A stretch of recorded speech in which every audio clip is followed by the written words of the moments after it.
Ladies and gentlemen, have you been running around in Valorant and just dying out of nowhere? Maybe you feel like you're playing everything correctly, but you're still dying over and over again. Well, in order to counteract this, let's talk about the top 10 reasons why you're dying in Valorant and what you could do to stop it right now. But before we break it all down, smash that sub button so you don't miss out on a single bit of up-to-date Valorant news. But enough talking, let's just jump right into it, shall we? So the first reason that you are dying, and this is most likely the biggest reason, it's swing peeking multiple potential hold angles at once when an enemy could be at any one of them. The thing that every single high-level player does is take angles one at a time. You want to isolate the angles that you're peeking. If you're peeking multiple potential angles for the enemy, then you're giving yourself an unfair advantage where there's only one place that you could be peeking from, but the enemy could peek from multiple places at any given time. Slowly clear out one angle after the next, and try to make it so that after you peek the first angle, once you peek the second angle,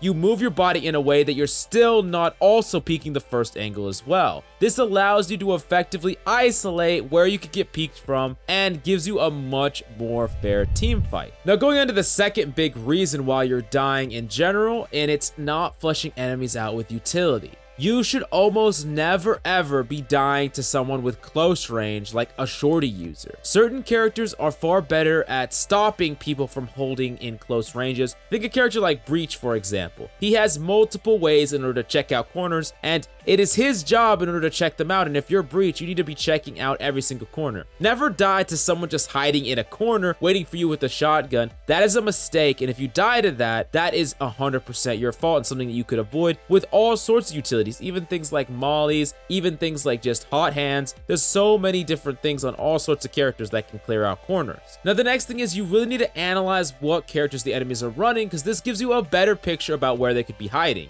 Certain characters like Omen or Jett are way more likely to hold close, so definitely keep that in mind and be on the lookout for them potentially setting up a play where they really try to get a cheeky kill and get out. That's the last thing you want to do, to be running in with a Vandal or Phantom, get killed by a shorty, and get your gun stolen. That is the worst possible scenario. Now, secondly, as a little bit of an additional tip to this, there are some characters that we talked about, like Breach, that are really good at clearing out these close angles. So if you like to play these close angles, keep in mind that against certain heroes like Breach, it's going to be very difficult for you if they're any bit competent and they clear out every single corridor with utility. Now moving on to the third big reason why you're dying in Valorant, and it's taking fights outside your effective range. You would think this would be pretty obvious, but it's not, because players are dying to it again and again. You need to be learning the ranges for every single one of your weapons. Some guns are more effective at longer ranges, like the Operator, the Marshal, or the Vandal, while some weapons can't do any damage from outside their little tiny bubble of effective range.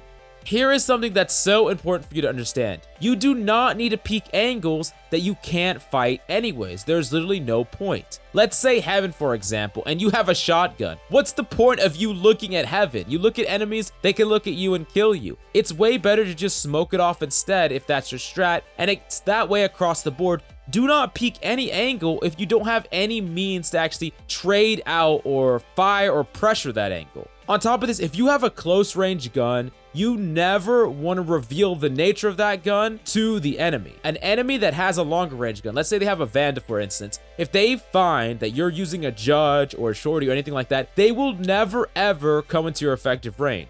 At the point of them finding out what weapon you have, they will never give you the opportunity to kill them and steal their gun, and that is the worst scenario as well, so really keep that in mind. If you plan to cheese out a kill with a close range duel, then you need to not allow the enemy to know what guns you have, and specifically, if you know that the enemy have these close range guns, do not take close effective fights. You would think this would be obvious, but once that enemy shoots at you with the shorty, just distance yourself, and you even rotate altogether to sights that have longer sight lines. Make it so that the enemy has to crouch through natural cover, or at the very least, use utility if they want to close in the gap. Now, the fourth reason why you're dying a lot, and this is a big one that can even affect higher tier players because it's habitual and it's reloading too much. The first thing is reloading makes sound, and it's pretty loud. If you reload, a lot of times enemies will swing off that sound, so really keep that in mind. it is a giant beacon like, hey, I can't fire you right now, please swing me. So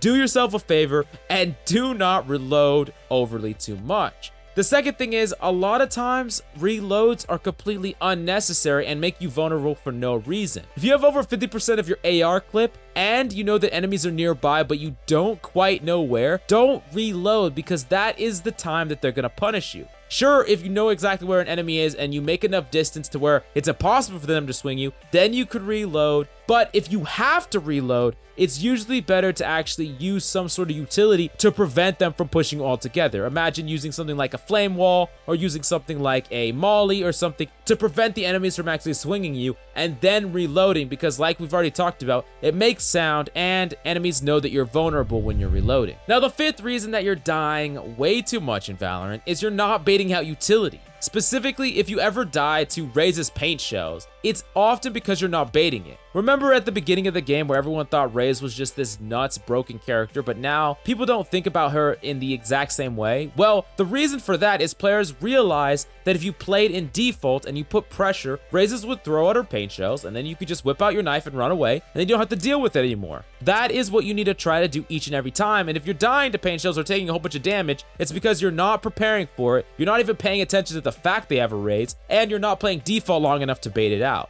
All you have to do is just play in default, spread out, spray multiple angles, and put enough pressure for them to use utility, and then whip out your knife and run away. That's pretty simple, and it's going to be a way that you do not die to dumb abilities like paint shells. Now, moving on to tip number 6, the reason that you keep dying again and again in Valorant is you haven't smashed the like button. That's right. Specifically on this video, you smash that like button in the next 10 seconds, and you have death immunity forever. So don't miss out. Smash it right now.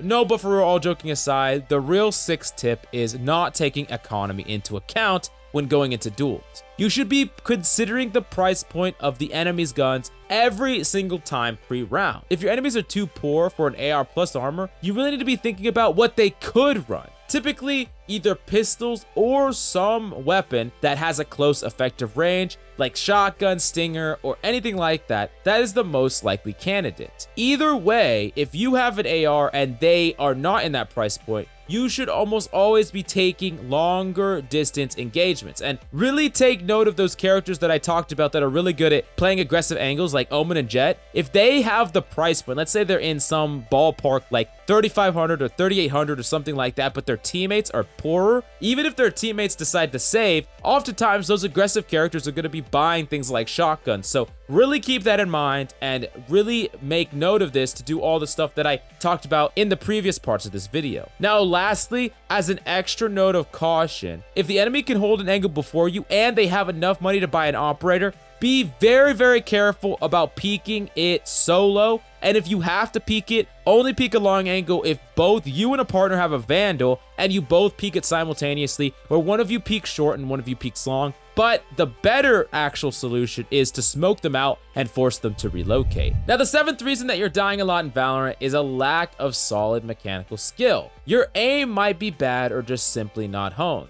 Maybe you have very poor crosshair placement, you're walking around looking at the ceiling or the floor, you're not controlling your spray or practicing your spray with every given gun, and you're not counter-strafing correctly. Remember, if you're gonna counter-strafe, all you have to do is tap the opposite direction that you're running the second before you stop moving. Often it's better to incorporate a walk, pressing the shift somewhere in there. So you run, let's say to the right, you press your shift and you tap the other direction and then you stop moving, then you hit your shots. And that is the way you counter-strike, but make sure that you get your fundamentals down. Sometimes it's just your mechanics, and that's the reason that you're losing these gunfights. Now, moving on to tip number 8, the 8th reason that you're dying way too much in Valorant, and it's crouching too much. Now, especially against worse enemies with not perfect crosshair placement, crouching can just make their bad shot kill you, which can happen a lot.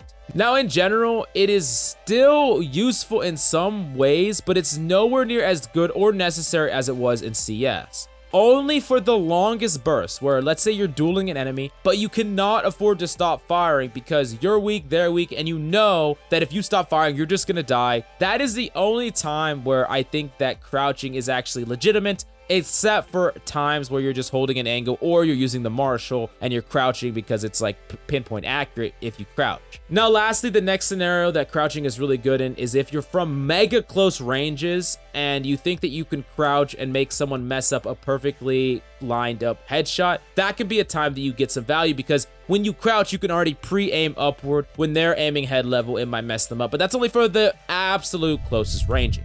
Now, moving on to tip number 9, the 9th reason that you are dying way too much in Valorant, and it's trying to stand your ground versus multiple members of the enemy team. If you know that many people are going to push where you're holding, it is far better for you to delay with utility and then rotate off. If you have no one to counter trade for you, it could be a liability fighting enemies that are in pairs or even more than that. Typically, you want to play smarter, not harder, and that means that even in solo duels, it is better that you at least have someone with you that can help trade out and swing with you, so that there's no way that you end up down a man. At the very least, you stay at parity. But the most important part is make sure you delay, rotate off, don't take fights alone against multiple members of the enemy team. Now, moving on to the 10th and final reason that you're dying way too much in Valorant, and it's about PEEKER'S advantage, and it's your lack of abusing it.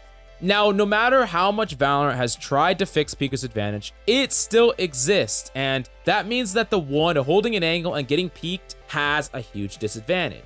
If you were just holding an angle, not with an op, but just holding an angle, an enemy can easily just whip around and kill you quicker than you can react. Also, if anyone in the entire lobby has high ping, it only makes this problem worse for everyone. Even if you have high ping or the enemy, then the PEEKER'S advantage will feel even worse. What this means for you is, don't be afraid to swing enemies if you know their location. Oftentimes, confident players that are not afraid to swing around a corner where they know an enemy is and take the first action will be the ones that get the kill. So keep that in mind, be confident in yourself, and don't be afraid to swing and abuse a little bit of that PEEKER'S advantage to help you get kills. Anyway, smash the subscribe button right now. If you want to get up-to-date guide, content, or anything that you need, we have it here at GameLeap. So do yourself a favor and smash that sub button. Anyways, if you have any questions, comments, or concerns, definitely let me know in the comments down below. That's all I got for you today. I'm Coach Mills, and of course, until next time.